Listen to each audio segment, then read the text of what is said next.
Uma das poucas coisas boas desse vídeo vai ser esse chá gelado aqui. Que nem tão bom tá, porque tá sem açúcar. Ai, eu tinha que ter provado antes de ligar a câmera.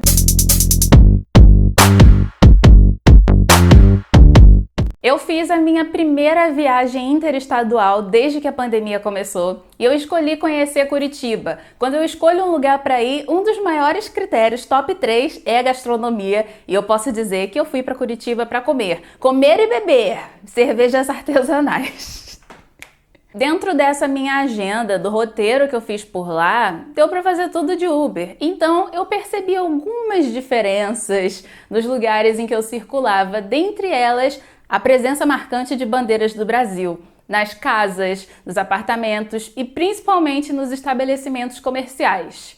Eu sou do Rio de Janeiro, tô acostumada com esse tipo de coisa, porque quando a gente vai para Barra da Tijuca, mais ou menos a mesma coisa acontece. Mas eu saí de lá com aquele olharzinho de turista, pensando em como, se eu quisesse, eu poderia ter moldado o meu roteiro para frequentar só lugares assumidamente de direita. Gastar meu dinheiro lá, ou até mesmo sair com novas amizades com os funcionários e donos daqueles estabelecimentos. Não que a gente concorde com tudo que se passa no lugar onde a gente trabalha, mas a probabilidade ali era grande. Eu sou uma pessoa muito competitiva, mas eu nunca fui muito fã de competição física, de você vencer pela força bruta. Deve ser talvez até por conta do meu tipo físico, mas enfim, nunca foi interessante para mim. Eu gosto mesmo de vencer em debates, em mexer com a cabeça do próximo, e isso é uma coisa que tanto os conservadores quanto a direita fazem muito bem, fazem o tempo todo. Tanto que algumas palavras e conceitos que aparecem aqui nesse vídeo e em outros lugares de discussão, você pode reparar que, por exemplo, ostentação, ideologia, a questão da militância mesmo, e tantas outras, deixa eu ver aqui, do patriotismo, do orgulho, vai faltar palavras aqui nesse dicionário. Doutrinação, é um clássico, como é que eu poderia ter me esquecido? Mas todas elas são apontadas por esse grupo, pela direita e pelos conservadores, que é o foco aqui desse vídeo. Eles apontam que a esquerda, que os grupos oprimidos, as minorias sociais, que fazem isso o tempo todo e que é errado, mas esses mesmos conceitos são utilizados e aplicados por eles no dia a dia, e aí pode. E aí você que está no outro lado dessa história, né, que faz parte de um grupo que está sendo visto a partir disso com olhos tortos pela sociedade, começa a duvidar da sua sanidade, e dentro desse Brasil que a gente está hoje, né, desse mandato horroroso, principalmente do governo Bolsonaro, mas a gente sabe que era uma crescente de comportamentos horríveis, enfim, a gente fica com a sensação também de que, para além de estar muita gente contra nós, que não é um momento, um espaço seguro para poder fazer certos tipos de manifestações públicas. E uma delas talvez possa ser tanto a questão da bandeira quanto da camisa do Brasil. E isso me chama muito a atenção. O que essas pessoas fazem o tempo todo é embaralhar o discurso e esses conceitos, né? Colocar de uma forma, às vezes figurada, às vezes escancarada, o que elas fazem. E o que é mais interessante nessa questão da bandeira e da camisa do Brasil é que aí esses elementos que eram comuns ao imaginário de todo mundo, ainda mais da relação muito próxima que o Brasil tem com o futebol e tudo, que é de, se você não compactua com isso aqui que a gente está trazendo, então você é contra o seu país inteiro, você quer o pior do seu país, né? Leva a pessoa para o sentido mais perverso e horroroso possível. Te coloca como o do contra, né? Só que é o do contra não só nesse sentido de ai, fulano, nossa, hein? Só você aqui que não tá querendo que o melhor aconteça. Coloca a pessoa num lugar de destruidora mesmo. E eu não tô falando do meme bicha, você é destruidora. Bicha, a senhora é destruidora mesmo, viu? Eu já fiz vídeos sobre Black Money, então esse conceito não é novo para ninguém. Ao mesmo tempo, a gente tem visto algumas empresas ao longo dos últimos anos abrindo mais espaço para poder trazer essa discussão, né? De você segmentar ali os produtos e os serviços que você oferece para esses grupos considerados minoritários. Eu nem gosto dessa expressão, mas eu preciso usar aqui. E você sabe muito bem que o tempo todo tem tido uma série de ataques, inclusive fazendo uso de ferramentas jurídicas ao pessoal que faz iniciativas de ações afirmativas, inclusive ações afirmativas de emprego em cargos que são bem competidos, como de trainee e outros. Então, o que será que aconteceu? Será que a direita dominou essa narrativa, dominou essa possibilidade de você ter orgulho de consumir em um lugar onde um dos motivos para você estar ali consumindo é o perfil das pessoas que estão ali? Eu acredito que não. Acho que é uma questão mais de ostentação mesmo. Eu fico olhando para tudo e todas as pessoas que eu não quero ser, os anti-exemplos da minha vida, e busco aprender com eles, até com a cara de pau deles. E eu acho que essa questão da ostentação, da bandeira ali, é algo que existe espaço pra gente fazer. A gente não precisa fazer a mesmíssima coisa, né? Botar ali, sei lá, uma bandeira do Partido Comunista, que é o que esperam da gente, inclusive, e do lado de cá é meme pra gente, que não é bem assim que funciona, né? A própria esquerda briga entre si, a direita briga entre si também. Tá errada essa coisa aí da gente achar que a direita é tudo uma coisa só, sempre unidos. Eles podem ter um coleguismo, mas não são todos amigos, não. Então não precisa copiar, não precisa fazer igual, até porque eles bebem das fontes que a gente faz também. Como eu falei, o vídeo do Black Money, ele é mais velho do que essa questão de bandeira do Brasil nas paredes, sabe? Mas eu acho que a gente pode aproveitar isso para se fortalecer. Esse vídeo aqui, acima de várias críticas, ele é um incentivo para você, para mim, para nós que estamos aqui enfrentando esse ano eleitoral de 2022, que a gente está aqui em fevereiro, mas que, olha, o ano mal começou, a gente já está pedindo forças, energia, saúde mental para poder segurar essa barra até o final do ano. Espero que com um resultado aí nas eleições presidenciais e todas as outras minimamente satisfatório. Da mesma forma que nas fases mais críticas da pandemia, o meu alento foi encontrar, ainda que virtualmente, pessoas que pensavam de forma semelhante a mim, agora nas ruas, nos lugares de debate, a gente também precisa se aproximar das pessoas que têm um mínimo de afinidade política com a gente também. Eu tô falando de estratégia mesmo, lembra que eu falei aqui, né, da competitividade? Vamos partir para essa também, a gente tá sempre disputando mesmo, disputando narrativa, que é o que você fala aqui, né? Disputando o jeito que as pessoas vão enxergar as situações, disputando até mesmo o uso das palavras, e aí eu vou falar até vocês ficarem exaustos. Para pensar o lado da imagem, dos estereótipos, eu sempre recomendo o canal da Senhorita Bira, e para pensar o jeito que as palavras e os discursos são colocados na imprensa, nas figuras públicas, na internet, sempre canal da Jana Viscardi. Estamos bem servidos disso aqui no YouTube.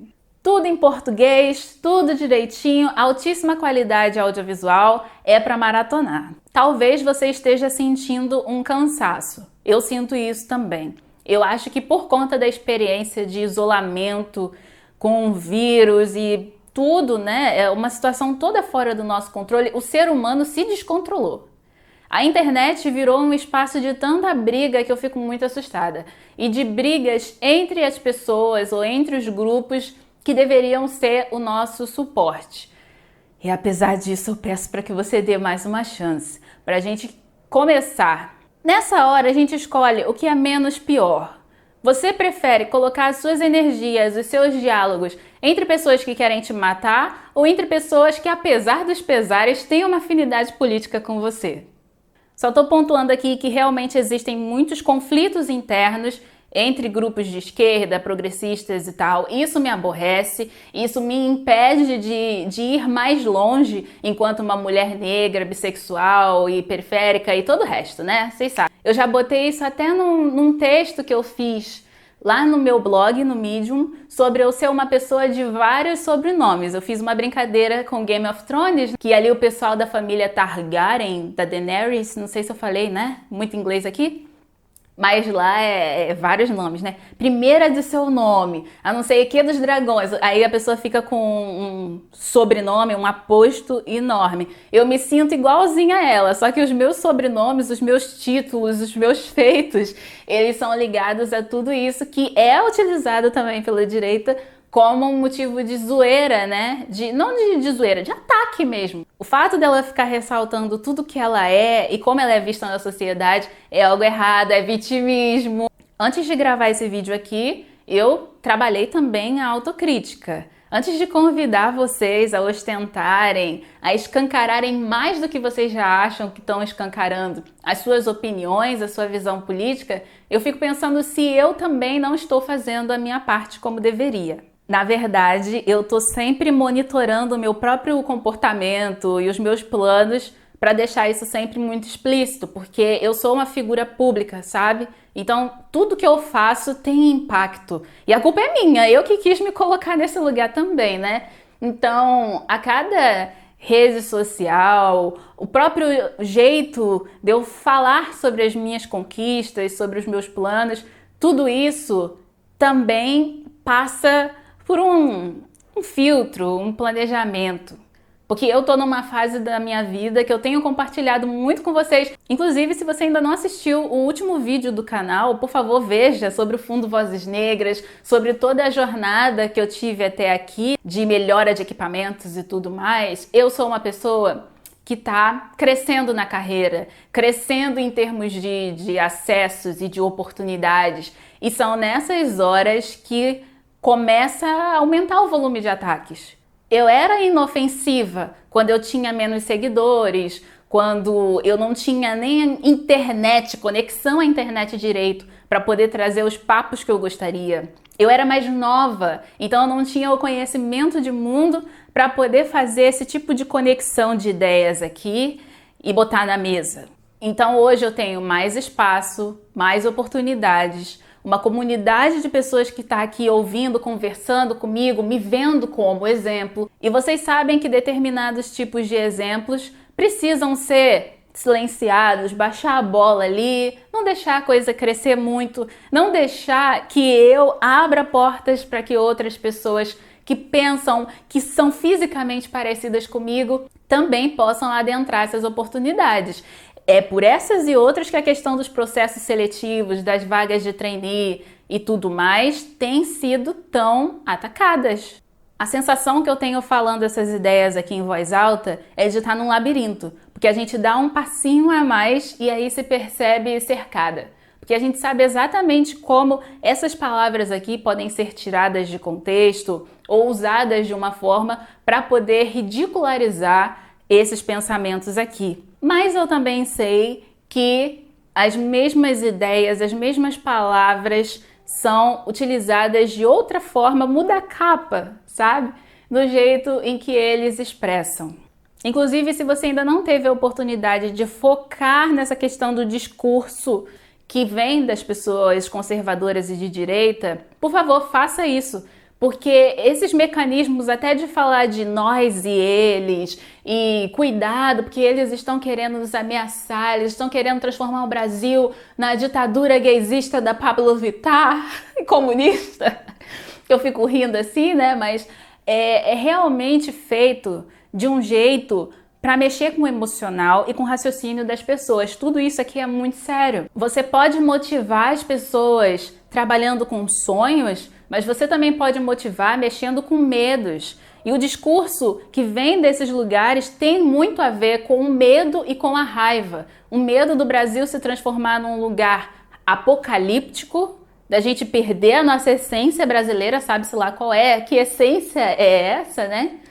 E da raiva de ter pessoas querendo o retrocesso, a destruição, da mesma forma que a gente vê o governo Bolsonaro como retrocesso, que está comprovado em termos estatísticos de destruição ambiental, das estatísticas de fome, de fato eles também falam sobre retrocesso, né? A direita também fala sobre retrocesso, quando quer dizer que é um atraso no intelecto das crianças e na postura do Brasil quando nós apoiamos pessoas trans, quando nós falamos sobre sexualidade nas escolas. É a mesma palavra, sendo vista por, mesma palavra e mesmo conceito, sendo vista por ângulos diferentes, de acordo com contextos diferentes. E para fechar esse vídeo aqui, eu quero trazer um pouquinho de bastidores, porque eu também sou repórter e apresentadora no Intercept Brasil, apresento lá o resumo da semana principalmente,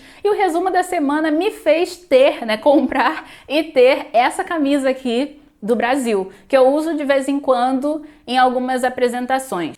Inclusive, me contem aqui nos comentários se vocês querem um vídeo só sobre a construção do resumo da semana. É um tema super interessante, eu vou explicar agora por quê. Muitas vezes, para poder apresentar, eu preciso usar roupas diferentes, mudar o meu tom de voz, usar maquiagens, referências cinematográficas, tudo isso para poder trabalhar essas ideias com vocês. E meu conhecimento de teatro nunca soube, sabe? Mas eu tive que começar a reparar nessa questão das artes e até a imitar colegas de profissão da comunicação para poder fazer o debate acontecer. E eu trouxe 1% disso para esse vídeo aqui que você está assistindo, porque essa questão da camisa do Brasil, o uso dela foi muito proposital. Primeiro porque eu estou literalmente falando sobre a questão da bandeira, tanto da camisa quanto da bandeira nas fachadas dos lugares, e também porque eu sei que da mesma forma que te incomoda e te envergonha até de certa forma sair por aí usando a blusa do Brasil, comigo isso também acontece. Então eu tenho isso aqui só para trabalho mesmo. Não dá mais para sair de casa usando isso, mesmo em ano de Copa. Sei lá, pega a camisa azul da seleção brasileira, que é linda também, e eu vou gostar porque azul é minha cor favorita. Gostaram desse vídeo? Eu sou a Natália Braga, para quem ainda não me conhece, por favor compartilhem esse vídeo e tô aberta a conversar com vocês não só aqui, como em outras redes sociais, todas elas são @natbragap. Até o próximo vídeo, até a próxima quinta-feira, às 8 horas da noite, que é quando sai conteúdo novo aqui no canal.